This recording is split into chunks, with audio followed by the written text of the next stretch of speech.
నమస్తే. లా excellence Telugu current అఫైర్స్కి స్వాగతం. ముందుగా ఇవాళ మన కొటేషన్ చూద్దామండి.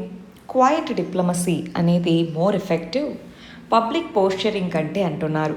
ఫర్ ఎగ్జాంపుల్, రీసెంట్గా మన external affairs minister quad meeting జరిగినప్పుడు ఇదిగో చైనా చాలా రిటర్న్ అగ్రిమెంట్స్ని పాటించకుండా బార్డర్ దగ్గర ఎక్కువ మందిని మోహరించింది అని చెప్పారు. చైనా ఇర్రెస్పాన్సిబుల్గా కమెంట్స్ చేయొద్దు అని రిప్లై ఇచ్చింది. మనం మళ్ళీ మన సైడ్ నుంచి ఏదైనా చేస్తే ఇదంతా కూడా కాన్ఫ్లిక్ట్ని లేదా ఆల్రెడీ ఉన్న సమస్యని తగ్గించేలా కాకుండా కొంచెం పెరుగుతుంది. పబ్లిక్ డిస్ప్లే, డిప్లొమసీలో పబ్లిక్ డిస్ప్లే కంటే కూడా క్వైట్ డిప్లొమసీ అనేది ఇంపార్టెంట్. సో ఆ పాయింట్ని కొటేషన్తో మనం చెప్పచ్చు. మన ఫస్ట్ ఇష్యూ ఇంటర్నేషనల్ రిలేషన్స్కి సంబంధించింది. ఇండియా శ్రీలంక మధ్య రిలేషన్స్. ఇండియాకి సంబంధించిన కొంతమంది ఫిషర్మెన్ని శ్రీలంకలో అరెస్ట్ చేశారు. అది ఇప్పుడు న్యూస్ అన్నమాట. ఈ 2 బోట్స్ని సీజ్ చేశారు. 12 మంది తమిళనాడుకు సంబంధించిన ఫిషర్మెన్ని అరెస్ట్ చేయడం జరిగింది. లాస్ట్ 2 నెలల్లో ఇది 3వసారి అన్నమాట. ఇది మన తమిళనాడు స్టేటు, ఇది శ్రీలంక. మరి తమిళనాడుకి శ్రీలంకకి మధ్యలో ఓవరాల్గా ఇండియా శ్రీలంక మధ్యలో మనకి మ్యారీటైమ్ జోన్ అనేది ఉంది. ఈ మ్యారీటైమ్ బార్డర్ అంటారు. మ్యారీటైమ్ జోన్ అనే మ్యారీటైమ్ బార్డర్ అనేది ఉంది.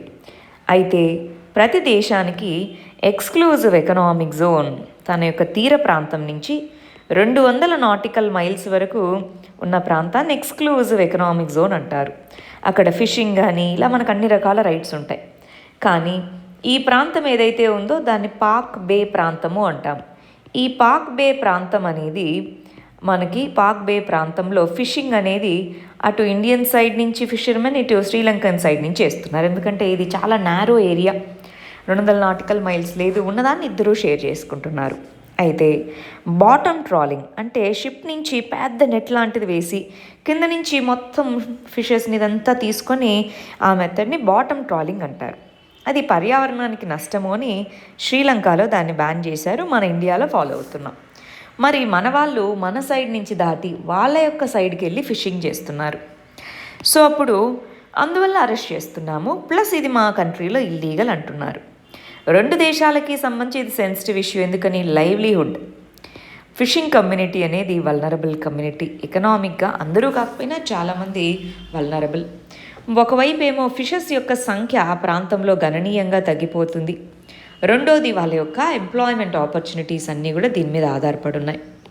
ఎస్పెషల్గా ఇక్కడ జాఫ్నా పెనిన్సులా అంటాం. ఈ పైన శ్రీలంక పైన జాఫ్నా పెనిన్సులా. సో అక్కడ ఉండేది తమిళ్ శ్రీలంకన్స్.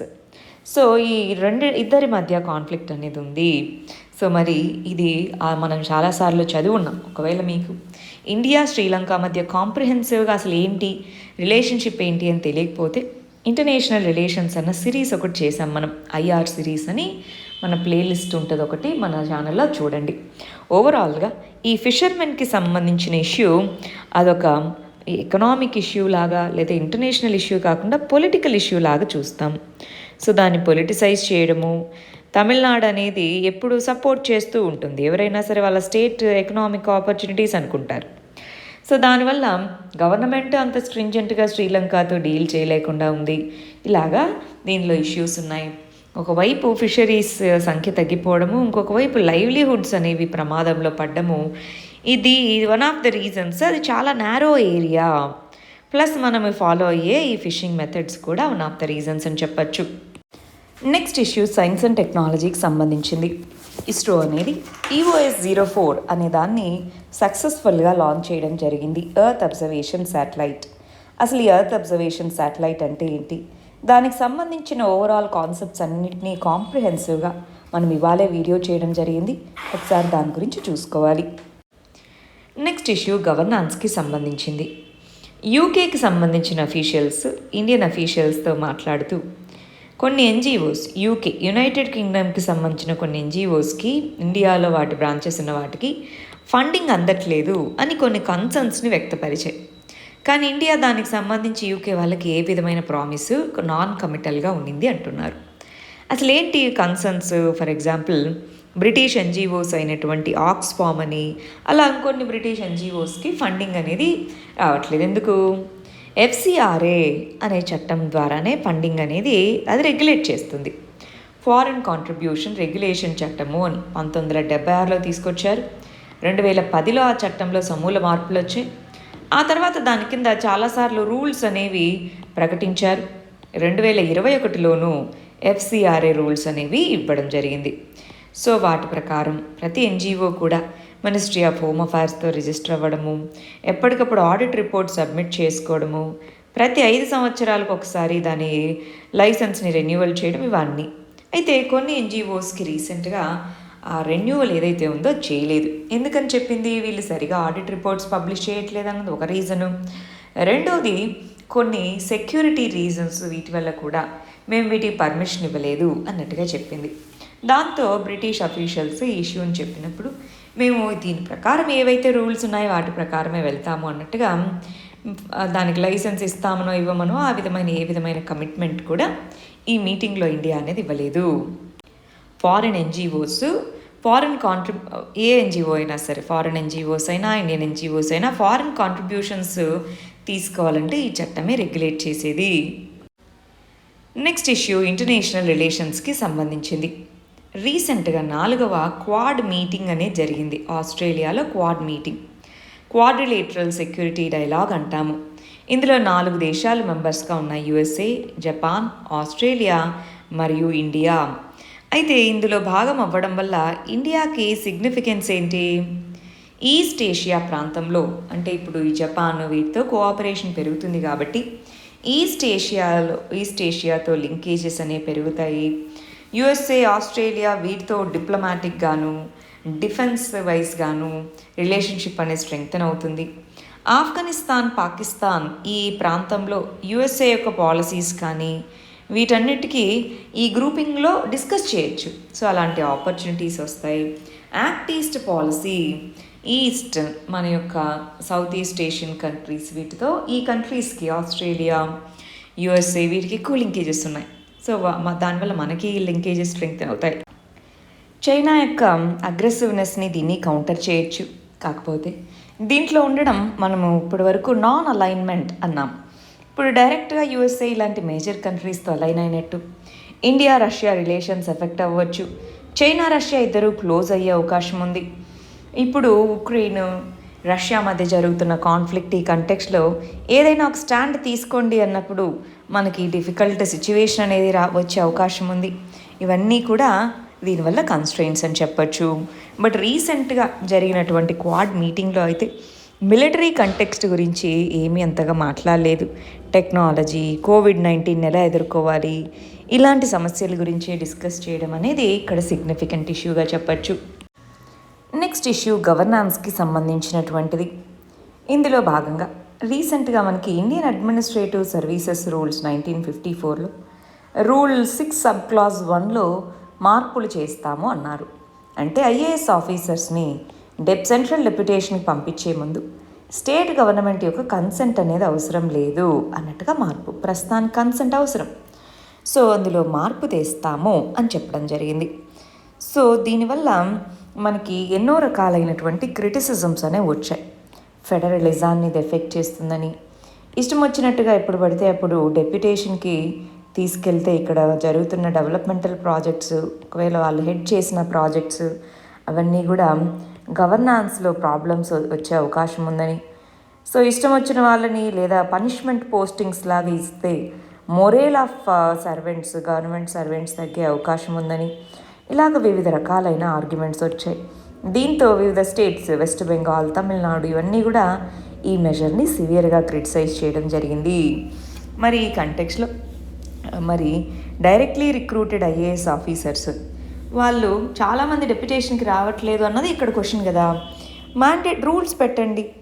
సెంటర్ పర్మిషన్తో, స్టేట్స్ యొక్క పర్మిషన్తోనే, కన్సెంట్తోనే, for example directly recruited IAS అయితే ఇన్ని ఇయర్స్ డెప్యుటేషన్కి ఉండాలనో ఇలాగ కొన్ని రూల్స్ ఏమైనా పెట్టుకొని ఆమోదయోగ్యంగా ఉండేలాగా చూసుకోవాలి. కానీ ఇలాగా స్టేట్స్ యొక్క కన్సెంట్ లేకుండా చేయడం వల్ల ఈ విధమైన నెగిటివ్ కన్సర్న్స్ వచ్చే అవకాశం ఉంది. చూడండి, ఇక్కడ దానికి సంబంధించింది కంబాటివ్ ఫెడరలిజం అంటున్నారు.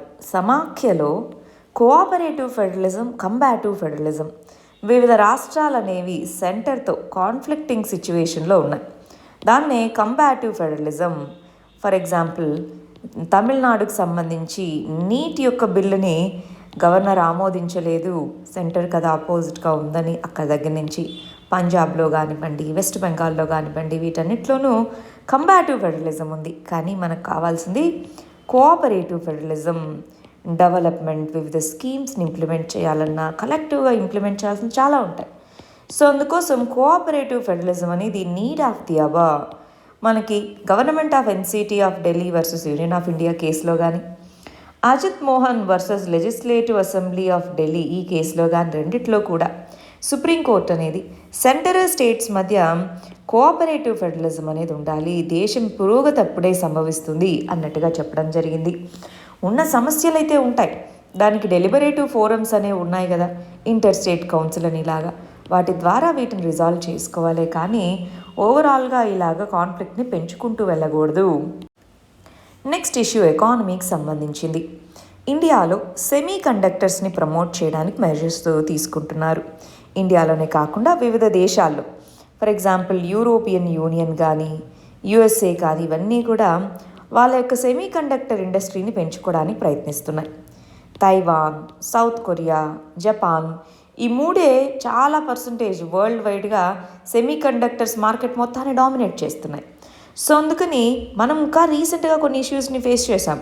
కోవిడ్-19 వల్ల సప్లై ఇష్యూస్ రావడము, ఈస్ట్ ఏషియా మీద ఓవర్ డిపెండ్ అవ్వడము, మరి సిలికాన్ ప్రైసెస్ పెరగడం కానీ, యుఎస్ఏ చైనా ట్రేడ్ వార్, ఇవన్నీ కూడా ఈ సెమీ కండక్టర్ యొక్క సప్లైని ఎఫెక్ట్ చేసింది.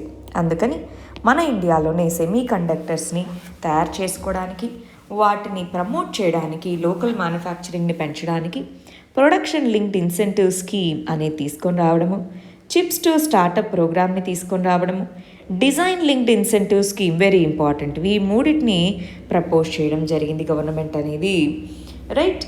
సో వీటితో పాటు దానికి సంబంధించిన స్కిల్ ప్రోగ్రామ్స్, మార్కెటబిలిటీ, మార్కెట్ అనే దాన్ని రీచ్ అయ్యేలాగా చేయడము, వీటి వల్ల ఈ రంగంలో ఈ సెమీ కండక్టర్ మ్యానుఫ్యాక్చరింగ్ వీటిలో మనం పురోగతిని సాధించవచ్చు.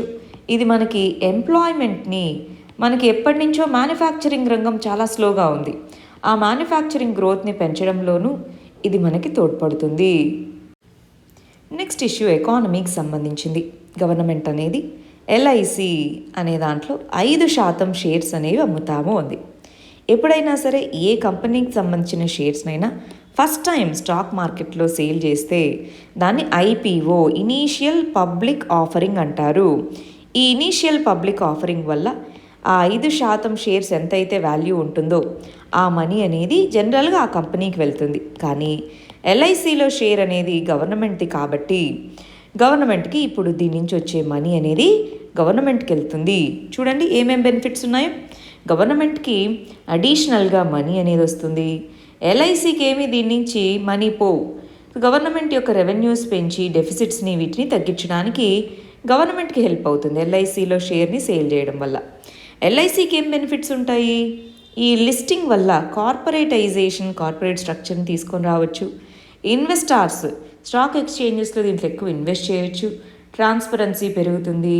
ఇప్పటివరకు ఓన్లీ గవర్నమెంట్కి ఆన్సరబుల్, ఇప్పుడు దాని యొక్క షేర్ హోల్డర్కి ఆన్సరబుల్ అయ్యే అవకాశం ఉంది. కార్పొరేట్ గవర్నెన్స్ ఇవి పెరుగుతాయి. కానీ ప్రాబ్లమ్స్ ఏంటి? ఇప్పుడు ఇది ఎల్ఐసి అనేది ప్రాఫిట్స్లోనే ఉంది కదా, అలాంటప్పుడు ఎందుకు దీన్ని నమ్మాలి? First problem. రెండోది, ఆల్రెడీ మార్కెట్స్ అనేవి లోగా ఉన్నాయి. యుఎస్ఏలో ఇంట్రెస్ట్ రేట్స్ పెంచుతారని డబ్బులు అక్కడికి వెళ్ళిపోవడము, కోవిడ్ వల్ల ఓవరాల్గాను ఎకానమిక్ యాక్టివిటీ తగ్గడం, ఇలా ఉన్నప్పుడు మార్కెట్స్ డౌన్గా ఉన్నాయి, ప్రాఫిట్స్ బాగానే ఉన్నప్పుడు మార్కెట్ డౌన్గా ఉన్నప్పుడు దానికి ఏం వాల్యూ ఎక్కువ రాదు కదా. అలాంటప్పుడు అది మంచిగా నడుస్తున్నప్పుడు ఎందుకు అమ్మాలి అనేది ఇక్కడ క్రిటిసిజం అన్నమాట. నెక్స్ట్ ఇష్యూ ఇంటర్నల్ సెక్యూరిటీకి సంబంధించింది. పోలీస్ మోడర్నైజేషన్ స్కీమ్, దాన్ని 2025-26 వరకు ఎక్స్టెండ్ చేయడం జరిగింది గవర్నమెంట్. పోలీస్ మోడర్నైజేషన్ అంటే పోలీస్ ఇన్ఫ్రాస్ట్రక్చర్, పోలీస్ స్టేషన్స్ని ఆధునికీకరణ పరచడం. దాంట్లో లెఫ్ట్ వింగ్ ఎఫెక్టెడ్ ఏరియాస్ దగ్గర నుంచి India reserve battalions, specialised force అనేది అలొకేట్ చేయడం కానివ్వండి, యూనియన్ టెరిటరీస్లో నార్కోటిక్స్ వీటిని ఎదుర్కోవడానికి పోలీసులకు మనీ కానివ్వండి, జమ్మూ అండ్ కాశ్మీర్ ఈ ప్రాంతాల్లో అన్రెస్ట్ని ఎదుర్కోవడానికి ఇలాగా మోడర్న్ ఫోరెన్సిక్ కేపబిలిటీస్ కోసం ఫండింగ్ని అలొకేట్ చేయడం జరిగింది. నెక్స్ట్ ఇష్యూ సైన్స్ అండ్ టెక్నాలజీకి సంబంధించింది. డ్రోన్స్ మీద రీసెంట్గా డ్రోన్స్ని ఇంపోర్ట్ చేసుకునే దాని మీద బ్యాన్ని విధించారు. డ్రోన్స్ అనేవి ఎన్నో విధాలుగా అన్ని రంగాల్లోనూ, అగ్రికల్చర్ కానీ, ఇండస్ట్రీ కానీ, ఈ కామర్స్, అలా అన్ని రంగాల్లోనూ ఇంపార్టెంట్. అలాంటి కంటెక్స్లో డొమెస్టిక్గా డ్రోన్స్ యొక్క ఉత్పత్తిని పెంచాలి, ఇండియాని డ్రోన్ హబ్గా తయారు చేయాలన్న ఉద్దేశంతో దీని యొక్క ఇంపోర్ట్స్ మీద బ్యాన్ని విధించడం జరిగింది. మనము డ్రోన్స్ అసలు ఏంటి, అవి ఎలా పనిచేస్తాయి, వాటికి సంబంధించిన బేసిక్స్ మీద ఒక వీడియో చేశామండి, అదొకసారి చూసుకుంటారా? నెక్స్ట్ ఇష్యూ ఇంటర్నేషనల్ రిలేషన్స్కి సంబంధించింది. మెటా, ఫేస్బుక్ దాని గ్రూప్ మొత్తాన్ని మెటా అని పేరు మార్చారు. ఆ మెటా యొక్క ఓవర్సైట్ బోర్డ్ అనేది ఫేస్బుక్ మరియు ఇన్స్టాగ్రామ్ వీటిని డాక్సింగ్ రూల్స్ని స్ట్రిక్ట్గా పాటించాలి అన్నారు. అసలు ఇంతకీ ఆ డాక్సింగ్ రూల్స్ అంటే ఏంటి? ఒక వ్యక్తి యొక్క పర్సనల్ ఇన్ఫర్మేషన్ని మెలీషియస్ ఇంటెంట్, అంటే వాళ్ళని బ్యాడ్ నేమ్ తీసుకొని రావాలనో, లేదా వాళ్ళ యొక్క రియల్ ఐడెంటిటీని అందరికీ చూపించాలనో, లేదా దాన్ని ఒక సైబర్ అటాక్స్ వాళ్ళ మీద జరపాలనో, ఇలాగ ఆ ఇన్ఫర్మేషన్ పబ్లిష్ చేయడాన్ని డాక్సింగ్ అంటారు. సో దాన్ని షేమ్ చేయడానికి లేదా వాళ్ళని పనిష్ చేయడానికి అనోనిమస్గా ఇన్ఫర్మేషన్ని షేర్ చేయడం, అటువంటి వాటిని ప్రొహిబిట్ చేయాలని, ఒకవేళ అలా చేసిన వాళ్ళ అకౌంట్స్ని టెంపరీగా లేదా పర్మనెంట్గా బ్యాన్ చేయాలని ఓవర్సైట్ బోర్డ్ అనేది సూచించడం జరిగింది. నెక్స్ట్ ఇష్యూ సోషల్ ఇష్యూస్కి సంబంధించి కర్ణాటకలో జరుగుతున్నటువంటి స్కూల్స్, కాలేజెస్లో యూనిఫామ్ దానికి సంబంధించిన కాన్ఫ్లిక్ట్కి సంబంధించి కర్ణాటక అనేది సెక్షన్ 133 సబ్సెక్షన్ 2 కింద కర్ణాటక ఎడ్యుకేషన్ చట్టం కింద కొన్ని డైరెక్టివ్స్ని రిలీజ్ చేసింది. ఈ సంవత్సరం రిలీజ్ చేసిన డైరెక్టివ్స్లో ఏ విధంగానూ రిలీజియస్గా ఎక్స్ప్లిసిట్గా ఉండే సింబల్స్ అవి ఏవైనా సరే, హెడ్ స్కార్ఫ్స్, హిజాబ్స్ అయినా సరే, మరి ఏ విధమైన కస్టమ్స్ అయినా సరే, అది ఏ రిలీజన్కి సంబంధించైనా అలాగేమీ లేకుండా యూనిఫామ్గా ఉండేలా చూసుకోండి అన్నారు. దాంతో ఎస్పెషలీ ఇలా హిజాబ్స్ ధరించే కొంతమంది అమ్మాయిల్ని అప్పర్ స్కూల్లోకి రానివ్వలేదు. పియూసీ అంటారు వాళ్ళు, మనం ఇంటర్ అంటాం, వాళ్ళు పియూసీ అంటారు, రానివ్వలేదు. దాంతో కాన్ఫ్లిక్ట్ అనేది మొదలైంది. మరి ఆ కంటెక్స్లో ఆల్రెడీ హిజాబ్స్ని ధరించవచ్చా ఎగ్జామ్స్కి, స్కూల్స్కి, ఇలాంటి వాటి మీద కొన్ని కేసెస్ ఉన్నాయి. Fatima Tasneem versus state of Kerala case, అందులో మైనారిటీ ఎడ్యుకేషనల్ ఇన్స్టిట్యూషన్స్ వాటికి సంబంధించి వివిధ ఎడ్యుకేషనల్ ఇన్స్టిట్యూషన్స్ ఉన్నప్పుడు వాటిలో ఇలా రిలీజియస్ సింబల్స్ని వీటిని ధరిస్తాము అనడము ఇండివిజువల్ రైటే, కానీ ఆ ఇన్స్టిట్యూషన్ యొక్క కలెక్టివ్ రైట్స్ కదా అగెన్స్ట్, కాబట్టి వద్దు అన్నారు ఫాతిమా తస్నీం కేసులో. Amna Bint Bashir versus CBSE exam, ఆ ఎగ్జామ్కి సంబంధించి కూడా సిబిఎస్ఈ బోర్డ్ ఎగ్జామ్స్ జరిగేటప్పుడు వాళ్ళు కొన్ని కండిషన్స్ పెట్టారు. ఆ కండిషన్స్ వల్ల ఇలాగా మనకి ఈ హిజాబ్ ఇది ధరించే వాళ్ళకి సంబంధించి కొంత కాన్ఫ్లిక్ట్ వచ్చింది. హాఫ్ స్లీవ్స్ వేసుకోవాలి, తల కవర్ చేసుకోకూడదు ఇలాగా. సో దాంతో హిజాబ్ని ధరించడం అనేది ఎసెన్షియల్ రిలీజియస్ ప్రాక్టీసే, కానీ సిబిఎస్ఈ రూల్స్ని ఏమైతే కొట్టివేయకుండా ముందుగా మరి ఎగ్జామ్ సెంటర్కి వచ్చి అక్కడ మరి ఎందుకు సిబిఎస్ఈ ఆ రూల్స్ పెట్టింది, కాపీ ఇవి జరగకూడదని. సో ముందుగానే చెక్ చేసేలాగా అలాగా కొన్ని రూల్స్ మార్చారు తప్ప హిజాబ్ని ధరించవద్దు అలాంటిదేమీ చెప్పలేదు. అయితే వీటన్నిటికీ బేస్ కేసు అయినటువంటి షిరూర్ మఠ్ కేసులో ఏదైనా ఒక రిలీజియస్ ప్రాక్టీస్, అది ఏదన్నా కానివ్వండి, మొన్న శబరిమల కేసులో విమెన్ ఎంటర్ చేయకపోవడం కానివ్వండి, ఏ కేసులో అయినా సరే ఎసెన్షియల్ రిలీజియస్ టెస్ట్ అంటారు. అంటే ఈ పర్టిక్యులర్ మ్యాటర్ అనేది ఆ రిలీజన్కి ఎసెన్షియల్ కాంపోనెంటా కాదా, ఇలాంటి ఎసెన్షియల్ ఫీచర్ అనుకోండి, జ్యుడిషియరీ ఇన్వాల్వ్ అవ్వకూడదు.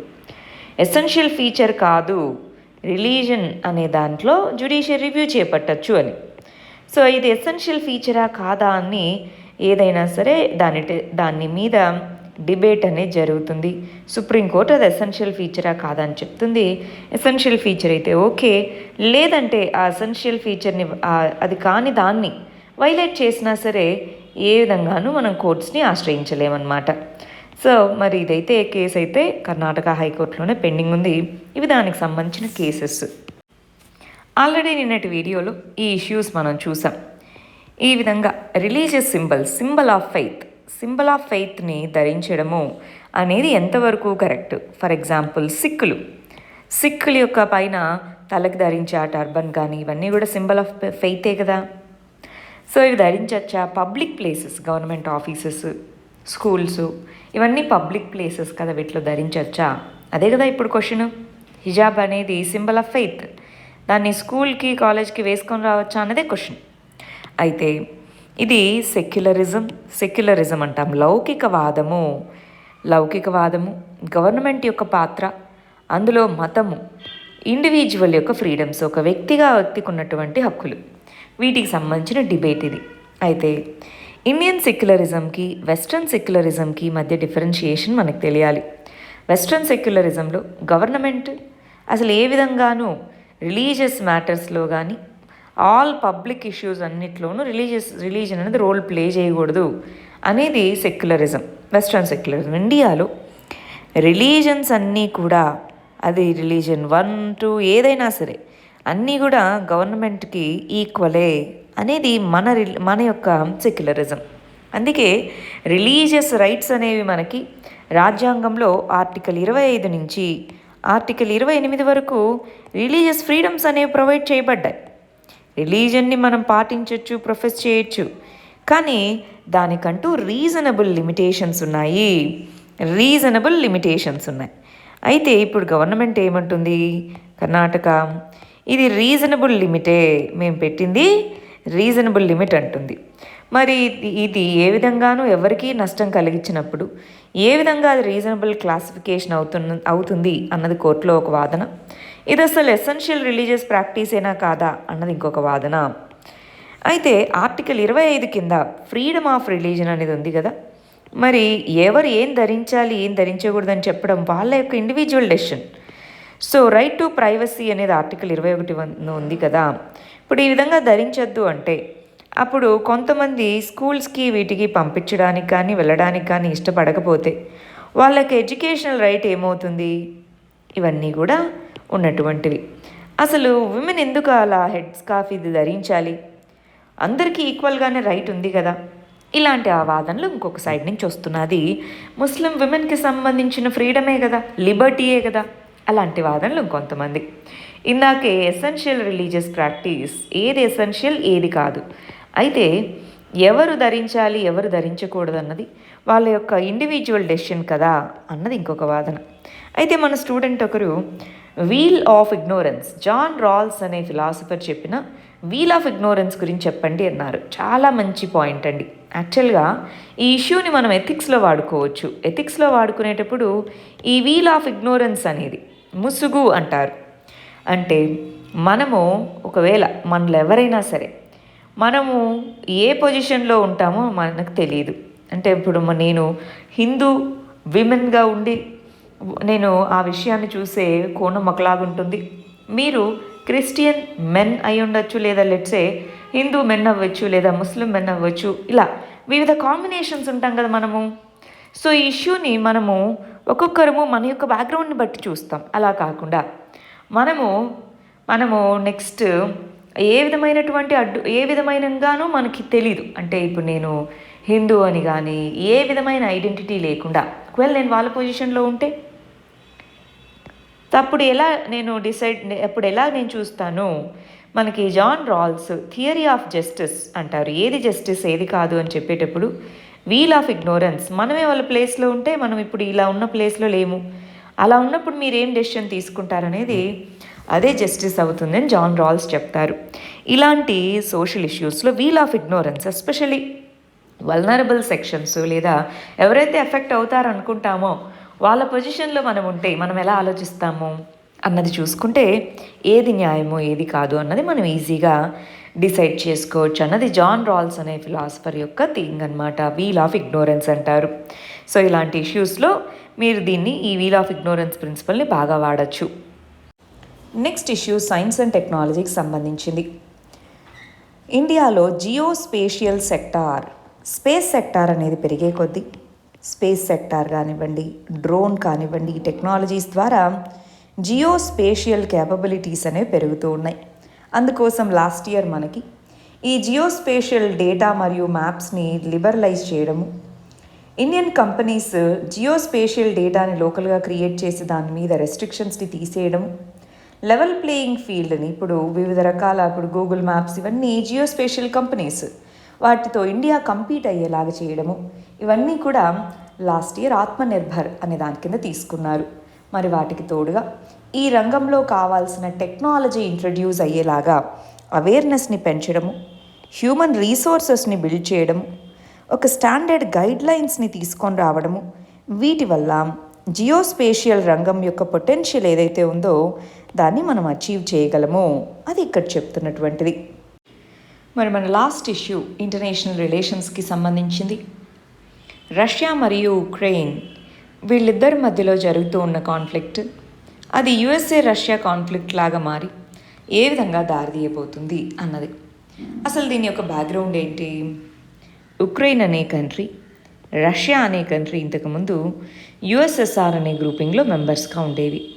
యుఎస్ఎస్ఆర్ అనే గ్రూపింగ్లో 15 దేశాలు మెంబర్ కంట్రీస్. అందులో Russia, Ukraine, Georgia, central Asian దేశాలు ఇవన్నీ ఉండేవి. అయితే 1991లో యుఎస్ఎస్ఆర్ డిసింటిగ్రేట్ అయింది. అయితే మనకి కోల్డ్ వార్ అంటాం. యుఎస్ఏ మరియు యుఎస్ఎస్ఆర్ అనేవి అవి రెండు కూడా బద్ధ శత్రువుల్లాగా ఉండేవి. అయితే యుఎస్ఏ కొంతమంది కంట్రీస్తో కలిసి ఒక గ్రూపింగ్ని ఫామ్ చేసింది. దాన్నే నేటో గ్రూపింగ్ అంటాము. ఆ నేటో గ్రూపింగ్లో ఓవరాల్గా 30 దేశాలు ఉన్నాయి. ఈ నేటో అనేది ఒక సెక్యూరిటీ గ్రూపింగ్ అంటే కలెక్టివ్ సెక్యూరిటీ అంటారు.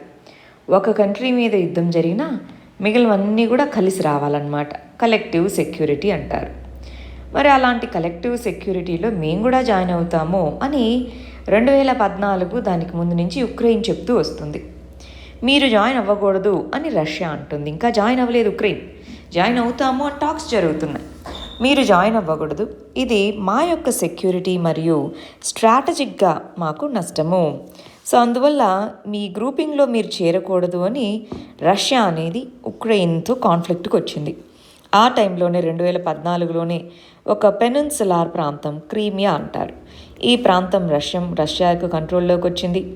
ఉక్రెయిన్లో తూర్పు వైపు ఈ ప్రాంతాన్ని అక్కడున్న వేర్పాటువాదులు వాళ్ళ కంట్రోల్లోకి తీసుకున్నారు. ఇలా ఉన్నది కాస్త ఇప్పుడు ఇంకా 2014లో అది జరిగింది. ఇప్పుడు ఈ సంవత్సరం 2021 ఎండింగ్ నుంచి మనం చూస్తే కాన్ఫ్లిక్ట్ పెరిగింది. బెలారస్ బార్డర్ ఇక్కడ రష్యన్ ట్రూప్స్ ప్లేస్ చేశారు. ఈ ఉక్రెయిన్ యొక్క బార్డర్ దగ్గర అంతా కూడా రష్యన్ ట్రూప్స్ ఉన్నాయి. అమెరికా యొక్క ఇంటెలిజెన్స్ ఏజెన్సీస్ ఏమో ఈ ఫిబ్రవరి 16న అటాక్ అనేది జరగచ్చు అన్నట్టుగా ప్రెడిక్ట్ చేస్తున్నాయి. మరి ఈ కంట్రీలో నేటో కంట్రీస్ అన్నీ కూడా ఏం చేయాలి, ఈ విధంగా ఒకవేళ యుద్ధం జరిగితే ఏం చేయాలి అని. నేటో కంట్రీస్లో యుఎస్ఏతో పాటు యూరోపియన్ యూనియన్ అనేది కూడా ఒక ఇంపార్టెంట్ కంట్రీ. కానీ యూరోపియన్ యూనియన్కి రష్యా నుంచి వచ్చే గ్యాస్ ఇవి కావాలి. ఫర్ ఎగ్జాంపుల్ ఇక్కడ రష్యా నుంచి బాల్టిక్ సీ గుండా జర్మనీకి గ్యాస్ పైప్ లైన్స్ ఉన్నాయి. అదేవిధంగా వివిధ ఆయిల్ పైప్ లైన్స్, న్యాచురల్ గ్యాస్తో పాటు క్రూడ్ ఆయిల్ పైప్ లైన్స్ ఇవన్నీ కూడా ఉన్నాయి. మరి వాళ్ళ యొక్క ఎనర్జీ సెక్యూరిటీ ఎఫెక్ట్ అవుతుంది. మరి ఇలాంటి టైంలో యుఎస్ఏ ఏమో నేను శాంక్షన్స్ వేస్తాను యుఎస్ఏ మీద అంటుంది, రష్యా మీద అంటుంది. రష్యా ఏమో ఉక్రెయిన్లో నేటో ఎక్స్పాండ్ అవ్వడం అన్నది మా యొక్క స్పియర్ ఆఫ్ ఇన్ఫ్లుయెన్స్లోకి వచ్చినట్టు, మాకు స్ట్రాటజిక్గా ఇది నష్టము అని ఎవరు కూడా తగ్గట్లేదు. నేటో గ్రూప్స్ ఏమో ఉక్రెయిన్కి ఆర్మ్స్ ఇవన్నీ అందిస్తున్నాయి. అక్కడ ఒక పెద్ద భారీ స్కేల్లో యుద్ధ వాతావరణం అనేది నెలకొంది. ఇదంతా ఒకవైపు ఇలా ఉంటే మరి ఇండియా పరిస్థితి ఏంటి? ఇండియా మీద ఏ విధంగా ఈ సిచ్యువేషన్ మొత్తం కూడా ఇంపాక్ట్ ఉండొచ్చు, ఏ విధంగా మన కంట్రీకి సంబంధించి దీని ద్వారా ఇంపాక్ట్ ఉండొచ్చు? 2 రకాల ఇంపాక్ట్స్ అనేది ఉండొచ్చు అని మనం చెప్తామండి. ఒకటి ఎకనామిక్ మరియు ట్రేడ్ వైజ్గా, ఎకానమీ వైజ్గా ఉక్రెయిన్ ప్రాంతము ఓవరాల్గా ఈ యుద్ధం ఒకవేళ వస్తే అది ఎలా ఇంపాక్ట్ చేస్తుంది. స్ట్రాటజిక్గా రష్యా మనకి కావాలి, యుఎస్ఏ ఇవన్నీ కావాలి, ఎలాగ ఇది ఇంపాక్ట్ చేస్తుంది? చాలా ఇంపార్టెంట్ అండి. దీన్ని మెయిన్స్ క్వశ్చన్గాను మనకు అడగచ్చు, రైట్? నేను మనకి మెయిన్స్ క్వశ్చన్ రూపంలో ఇవాళ మెయిన్స్ క్వశ్చన్ ఇదే టాపిక్ ఇచ్చాను, ఒకసారి రాయండి. ఎకనామీ మరియు ట్రేడ్ మిగిలిన ఆస్పెక్ట్స్ వైజ్గా చూసుకుంటే ఇది ఆల్రెడీ ఆయిల్ ప్రైసెస్ని, ఈ యుద్ధం జరుగుతుంది దీంతంతా ఆయిల్ ప్రైసెస్ అనేవి భారీగా పెరిగాయి. ఎందుకు? ఒకవేళ యుద్ధం జరిగితే రష్యా మీద యుఎస్ఏ శాంక్షన్స్ విధిస్తుంది. దాంతో crude oil, natural gas prices పెరుగుతాయని తెలుసు కాబట్టి ఆయిల్ ప్రైసెస్ అన్నీ పెరుగుతూ ఉన్నాయి. మనకి 85% ఆయిల్, క్రూడ్ ఆయిల్ అనేది మనం ఇంపోర్ట్ చేసుకుంటున్నాం ఎస్ఆర్నో. అందువల్ల దీనివల్ల మనకి ఎకానమీ మీద నెగిటివ్ ఇంపాక్ట్ ఉండొచ్చు. రెండోది, ఉక్రెయిన్లో మన యొక్క పాపులేషన్ డయాస్పోరా చాలామంది ఉన్నారు, 10,000 మందికి దాకా. సో వాళ్ళందరూ కూడా మళ్ళీ ఇక్కడికి రావాల్సిన పరిస్థితి. ట్రేడ్, ఇండియా ఉక్రెయిన్ యొక్క ట్రేడ్ అనేది ఎఫెక్ట్ అయ్యే అవకాశం ఉంది. నాలుగోది, రష్యాతోనూ మనకు ట్రేడ్ ఉంది. సో రష్యా మీద శాంక్షన్స్ విధిస్తే రష్యా ఇండియా ట్రేడ్ కూడా ఎఫెక్ట్ అయ్యే అవకాశం ఉంది. ఎస్ఆర్ను ఇవన్నీ కూడా ఎకానమిక్గా, ట్రేడ్గా మనకి ఇంపాక్ట్ ఉంటాయని. మేజర్గా స్ట్రాటజిక్గా మనకి హ్యూజ్ ఇంపాక్ట్ ఉంటుంది. అదేంటి? రష్యా, చైనా ఇద్దరూ క్లోజ్ అవ్వకూడదు. ఎందుకు? చైనా అనేది మనకి ఎనిమి, రష్యా మనకి ఎంతో కొంత ఆల్ వెదర్ ఫ్రెండ్. ఇప్పుడు ఈ విధంగా యుద్ధము, శాంక్షన్స్ ఇవన్నీ వచ్చాయనుకోండి, రష్యా ఎవరి వైపు మొగ్గు చూపుతుంది? చైనాతో. చైనా, రష్యా ఇద్దరూ క్లోజ్ అవుతే మనకి నష్టము. సో ఆ చైనా రష్యా క్లోజ్నెస్ అనేది పెరిగే అవకాశం ఉంది. మనల్ని యుద్ధం టైంలో ఒక స్టాండ్ తీసుకోమంటే మీరు ఎవరికి సపోర్ట్గా ఉంటారు? రష్యానా, యుఎస్ఏనా? రష్యానా, యుఎస్ఏనా అని అడిగినప్పుడు మనకిద్దరూ ఇంపార్టెంటే. ఏ విధంగా చూడాలి? మూడోది, ఆర్మ్స్ ఇంపోర్ట్. రష్యా మీద ఆర్మ్స్ ఇంపోర్ట్ కోసం మనం చాలా డిపెండ్ అయి ఉన్నాం. మరి ఆర్మ్స్ ఇంపోర్ట్స్ ఇవన్నీ తగ్గిపోయే అవకాశం ఉందా?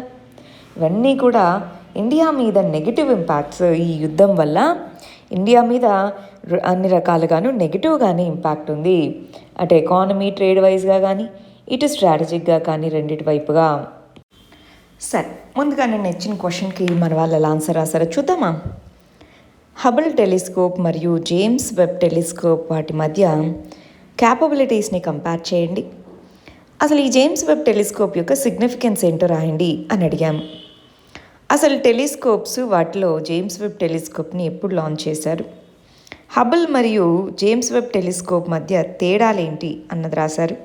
దాని యొక్క ప్రాముఖ్యత, ఈ డిఫరెన్సెస్ వీటి గురించి రాసేటప్పుడు చూడండి హెడ్డింగ్ పెట్టారు. గుడ్ అండి, ఇలా హెడ్డింగ్ పెట్టుకొని దానికి తగ్గ పాయింట్స్ రాయడం అనేది మంచి పద్ధతి.